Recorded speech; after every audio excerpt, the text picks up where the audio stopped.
A Franklin County family is calling a man surviving a 50-foot fall a miracle. The owner of a painting company has now made nearly a full recovery. 10 News reporter Tommy Lopez has this incredible story, an inside look at the terrifying moments. Now, I do want to warn you, some of the images you see here may be a little graphic for some of you. He's a miracle man. He's a walking miracle. Julia Keep thought her husband may not survive a fall one day in October of 2018. The owner of a painting business, he was 50 feet high when his ladder slipped. He fell and his head hit concrete.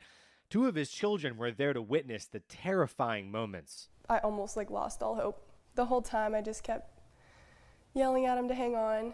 His wife rushed to the hospital. It was like a surreal feeling.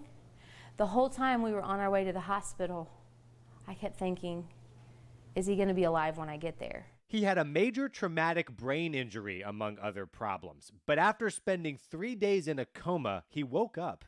I had such an overwhelming sense of gratitude just to be alive,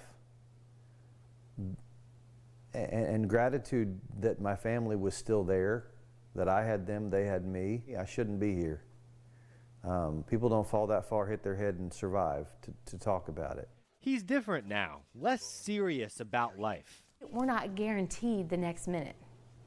We don't know what we've got with our loved ones. And so I'm just determined to enjoy and make the most out of every minute. There's no facade.